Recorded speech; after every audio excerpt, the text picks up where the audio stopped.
ईश्वर से कुछ मांगिए मत, बल्कि ईश्वर से निकटता बढ़ाइए। सब कुछ आपको बिना मांगे ही मिलने लग जाएगा। नमस्ते, नमस्कारम। आप देख रहे हैं गीता ज्ञान। श्रीमद् भगवद गीता के 17वें अध्याय का सार इस वीडियो में समझाने का प्रयास है। और ये समझ जो कि मैं डेवलप कर पाया हूं, क्योंकि रोजाना प्रतिदिन पठन, चिंतन, मनन करता हूं श्रीमद् भगवद गीता की यथार्थ व्याख्या, यथार्थ गीता का, जिसे परमहंस स्वामी श्री अड़गड़ानंद जी महाराज जी ने लिखा है। आप भी घर बैठे फ्री में अपने लिए ये यथार्थ गीता मंगवा सकते हैं और विस्तार से सारी बातें पढ़ सकते हैं, यथार्थ व्याख्या पढ़ सकते हैं www.यथार्थगीता.com से। 16वें अध्याय के अंत में भगवान श्री कृष्ण अपने सखा, अपने मित्र, अपने शिष्य अर्जुन से कहते हैं कि काम, क्रोध और लोभ को जब त्याग देता है मनुष्य, तो कर्म का आरंभ होता है। कर्म जो है गीता वाला, वो कर्म है ध्यान, वो कर्म है मेडिटेशन, वो कर्म है चिंतन। उस कर्म का आरंभ होता है जब काम, क्रोध, लोभ को कोई त्याग देता है। भगवान श्री कृष्ण ये भी कहते हैं कि क्या करना चाहिए, क्या नहीं करना चाहिए। तो ऐसी स्थिति में शास्त्र जो हैं वही सबसे बड़े प्रमाण है। और कौन सा शास्त्र? तो कहते हैं इति गुह्यातमम शास्त्रम मिद मुक्तम मया नघ। यही गीता शास्त्र जिसके बारे में बात हो रही है। अर्जुन 17वें अध्याय की शुरुआत में प्रश्न करते हैं कि भगवान, आपने कहा कि काम, क्रोध, लोभ को त्यागने पर कर्म शुरू हो जाता है, लेकिन बहुत सारे ऐसे भी लोग हैं जो शास्त्र विधि, जो तरीका शास्त्रों में लिखा है, उसको छोड़ करके कुछ न कुछ करते रहते हैं, पूजन करते हैं, यजन करते हैं। क्या उनकी गति सात्विक है, राजसी है, तामसी है? क्योंकि भगवान ने पहले बताया था कि ये 3 गुण हैं, ये प्रकृति 3 गुण वाली है। तो इस 17वें चैप्टर की शुरुआत में अर्जुन कहते हैं, ये शास्त्र विधि मुत्सृज्य यजन्ते श्रद्धयान्विताः तेषाम निष्ठा तु का कृष्ण सत्वमाहो रजस्तम। हे भगवान, जो मनुष्य शास्त्र विधि को छोड़ करके श्रद्धा तो रखते हैं, लेकिन वो शास्त्र विधि को फॉलो नहीं करते, उनकी कौन सी गति होती है? तो भगवान श्री कृष्ण कहते हैं, त्रिविधा भवती श्रद्धा देहि नाम सा स्वभावजा सात्विकी राजसी चैव तामसी चेति ताम शृणु। हिंदी में समझें तो भगवान कहते हैं कि अर्जुन, ये जो योग है इसमें एक ही क्रिया है, एक ही कर्म है, जिसे आराधना, ध्यान, चिंतन कहा गया है। लेकिन जो अविवेकी होते हैं, जिनका विवेक जो है नष्ट हो चुका है, जिन्होंने अपनी बुद्धि से बहुत सारी भ्रांतियां पाल ली हैं, वो अनंत क्रियाओं का विस्तार करते चले जाते हैं और फिर दिखावटी जो बात है, जो दिखावटी वाणी है, उसमें उसे बताते भी हैं। उनकी जो बात है वो जिस तक पहुंच जाती है, उसकी भी बुद्धि नष्ट हो जाती है, तो वो कुछ पाता नहीं है। इसीलिए भगवान श्री कृष्ण यहाँ समझाना चाह रहे हैं कि मनुष्य की आदत से जो श्रद्धा उत्पन्न हो जाती है वो 3 प्रकार की होती है। सात्विकी होती है, राजसी होती है और तामसी होती है। जैसी जिसकी श्रद्धा, जैसी जिसकी वृत्ति, वैसा ही वो पुरुष यानी कि नर नारी हो जाते हैं। तो कहते हैं, यजन्ते सात्विका देवान्यक्षरक्षांसि राजसः प्रेतान भूत गणांश्चान्ये यजन्ते तामसा जना। जो सात्विक पुरुष हैं वो देवताओं को पूजते हैं, जो राजस पुरुष हैं वो यक्ष को, राक्षसों को पूजते हैं, और जो तामस होते हैं वो प्रेत को, भूतों को पूजते हैं। ये बहुत मेहनत करते हैं, बहुत श्रद्धा से ये सब परिश्रम करते हैं, पूजन करते हैं, लेकिन ये शास्त्र विधि से रहित है। ये शास्त्र नहीं कहता है, ये सारी कल्पित क्रियाएं हैं।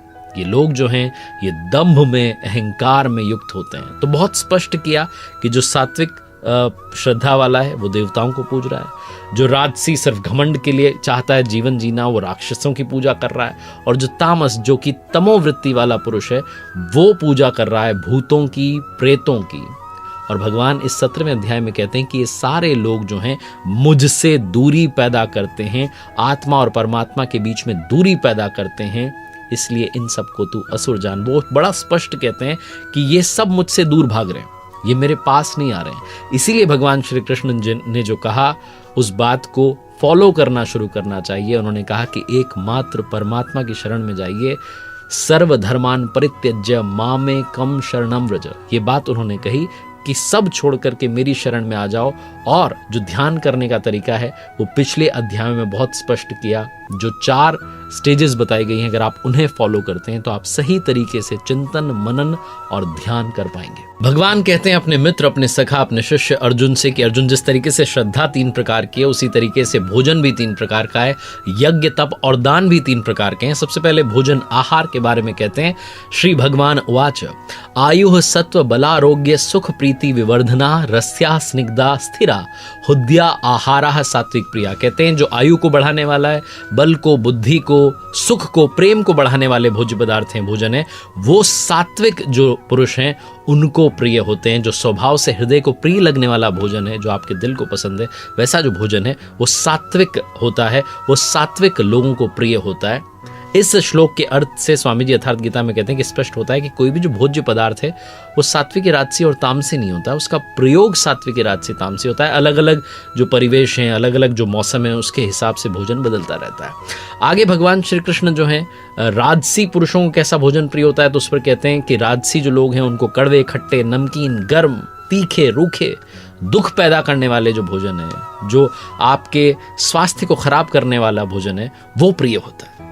तामसी जो लोग होते हैं उनको रस रहित, जिसमें रस नहीं है, जो बासी है, जो बहुत देर का बना हुआ है, जूठा है, अपवित्र है, ऐसा भोजन प्रिय होता है। तो ये भोजन के 3 प्रकार श्रीमद् भगवद गीता में भगवान श्री कृष्ण बताते हैं। इसी तरीके से यज्ञ के बारे में, यज्ञ के 3 प्रकार बताते हैं। भगवान श्री कृष्ण कहते हैं कि यज्ञ भी सात्विक, राजसी और तामसी होता है। जो शास्त्र विधि वाला यज्ञ कर रहे हैं, जो ज्ञान योग से, चाहे निष्काम कर्म योग से भक्ति कर रहे हैं, ध्यान कर रहे हैं, श्वास प्रश्वास का यज्ञ कर रहे हैं, वो सात्विक कर रहे हैं। लेकिन जो सिर्फ दंभ, दिखावे के लिए, लोगों में एक माहौल बनाने के लिए कि लोग प्रशंसा करें कि देखो कितना अच्छा व्यक्ति है, जो सिर्फ दंभी हैं, घमंडी हैं, दिखावे के लिए यज्ञ कर रहे हैं, वो राजसी है। और जो शास्त्र विधि वाला यज्ञ नहीं कर रहे हैं, जो परमात्मा की भक्ति में नहीं है, वो भक्ति नहीं कर पा रहे हैं, वो मन को रोक नहीं पा रहे हैं, श्वास पर ध्यान नहीं लगा पा रहे हैं, वो जो यज्ञ कर रहे हैं वो तामस यज्ञ कहा जाता है। और ऐसा जो पुरुष होता है वो यज्ञ को जानता ही नहीं, उसकी जानकारी है ही नहीं। अब तप के बारे में बताते हैं तो कहते हैं देव द्विज गुरु प्राज्ञ पूजनम शौच मार्जवम ब्रह्मचर्य महिंसा च शारीरम तप उच्यते। कहते हैं कि परम देव परमात्मा पर जय प्राप्त करने वाले दिन सद्गुरु और ज्ञानी जनों का पूजन, पवित्रता, सरलता, ब्रह्मचर्य, अहिंसा, ये शरीर संबंधी तप है। शरीर हमेशा वासनाओं की तरफ बहकता है, लेकिन इसे वापस लेकर के आना और भक्ति में लगाना, ये वो तप कहलाता है, शारीरिक तप। फिर कहते हैं कि उद्वेग ना पैदा करने वाला, किसी से झगड़ा पैदा ना हो, अच्छी बात हो, प्रिय बात हो, भगवान में भक्ति में लगने वाली जो बात है, जो भक्तिमय बात है, ऐसी बात हो, जो इस तरीके की बात कर रहा है, नाम जप रहा है, ये वाणी वाला तप है।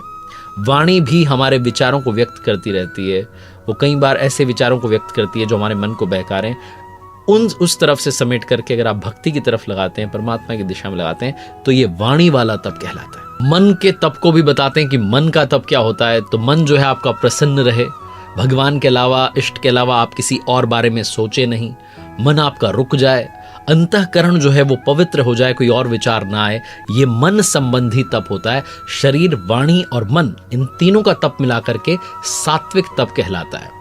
फिर जो फल को नहीं चाह रहा है, भक्ति कर रहा है, वो सात्विक तप कर रहा है।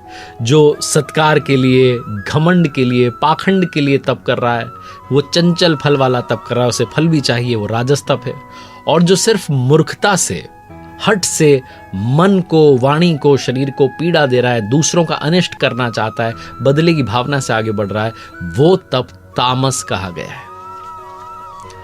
अब दान के बारे में बताते हैं। भगवान श्री कृष्ण कहते हैं दातव्य मिति यद्दानम दीयते अनुपकारिणे देशे काले च पात्रे च तद्दानम सात्विकम स्मृतम।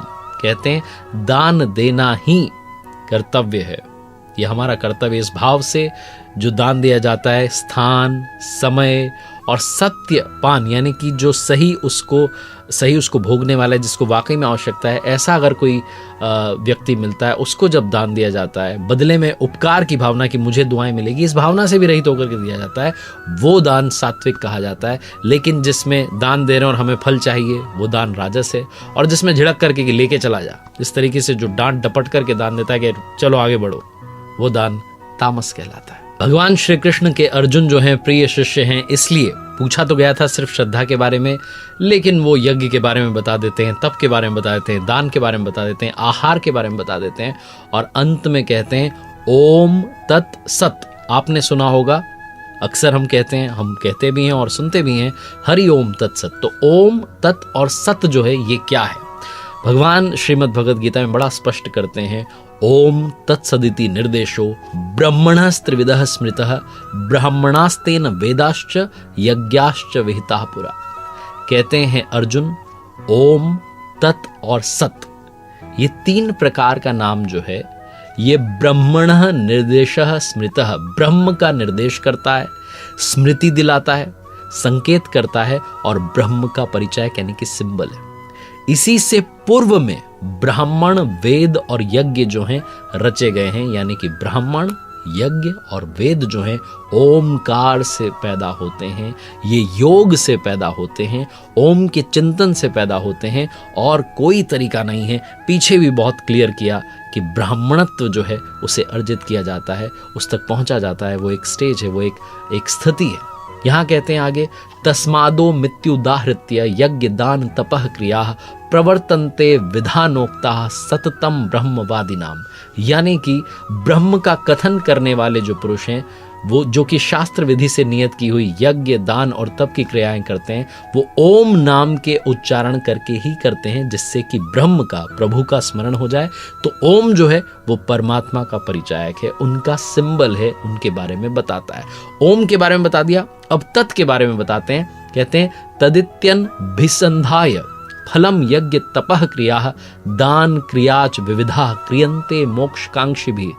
तत् का मतलब है कि वो जो परमात्मा है, वो जो सुपर नेचुरल पावर है, जिन्हें आप परमात्मा कहते हैं, इष्ट कहते हैं, प्रभु कहते हैं, भगवान कहते हैं, वो तत् का मतलब है वो सर्वत्र है। इस भाव से जो फल को नहीं चाहता है और जो शास्त्र विधि है उसको फॉलो करता है, उसको भजता है, वो भगवान तक पहुंचने के लिए सबसे पहले उपयुक्त व्यक्ति होता है। तो तत् जो शब्द है वो परमात्मा के लिए समर्पण बताता है कि हम जप करें ओम का, और जितनी भी क्रियाएं हैं, यज्ञ करना है, दान करना है, तप करना है, वो उन पर जो तत् हैं उन पर निर्भर होकर के करें, जो कि सर्वत्र व्याप्त हैं। और अब सत के बारे में बताते हैं। श्री भगवान उवाच सद्भावे साधुभावे च सदित्ये तत् प्रयुज्यते प्रशस्ते कर्मणि तथा सच्छद्दः पार्थ युज्यते। कहते हैं सत के बारे में कि सत क्या है, क्योंकि जब गीता प्रारंभ होती है, श्रीमद् भगवद गीता की शुरुआत होती है, तो अर्जुन कहता है कि कुल धर्म ही शाश्वत है, सत्य है। तो भगवान कहते हैं अज्ञान कहाँ से हो गया, आत्मा ही सत्य है, आत्मा ही सनातन है, आत्मा ही शाश्वत है, ये वो बताते हैं। बहुत सारे लोग कहते हैं कि ये शरीर मेरा है, जब आपका शरीर आपका हो ही नहीं सकता है, क्योंकि खुद आपको इसे छोड़ करके जाना है। लोग कहते हैं कपड़े मेरे हैं, जब शरीर आपका नहीं है तो कपड़े आपके कैसे हो सकते हैं। लोग कहते हैं घर मेरा है, आप मेहमान हैं, आपकी जो आत्मा है वो अजर अमर है, यही एकमात्र सत्य है। और हमारा कर्तव्य है कि क्योंकि हमें ये मनुष्य जीवन मिला है, तो हम अपनी आत्मा को परमात्मा तक लेकर के जाएं, उसका उद्धार करें। ये आत्मा ही सत्य है, यही भगवान श्रीमद् भगवद गीता में बार बार स्पष्ट करते हैं। तो हरि ओम तत्सत का मतलब हुआ, हरि यानी कि प्रभु जो हैं उनका नाम है ओम, तत् का मतलब वो सर्वत्र हैं, और यही एकमात्र सत्य है जो कि कहा जाता है हरि ओम तत्सत।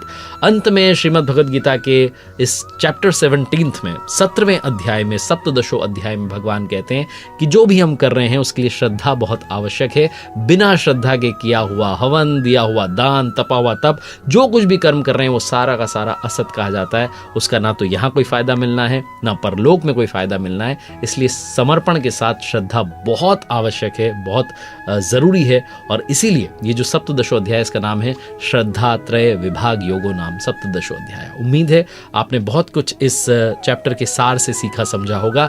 अगर आप घर बैठे यथार्थ गीता मंगवाना चाहते हैं, ऑर्डर कीजिएगा www.यथार्थगीता.com से। रिपीट करता हूं, www.यथार्थगीता.com, इस ऑफिशियल वेबसाइट से आप ऑर्डर कर सकते हैं। यथार्थ गीता जो कि श्रीमद् भगवद गीता की यथार्थ व्याख्या है, जिसे परमहंस स्वामी श्री अड़गड़ानंद जी महाराज जी ने लिखा है, तो आप उसका पठन चिंतन मनन कीजिए। प्रभु कृपा बनी रहे। जय श्री कृष्ण।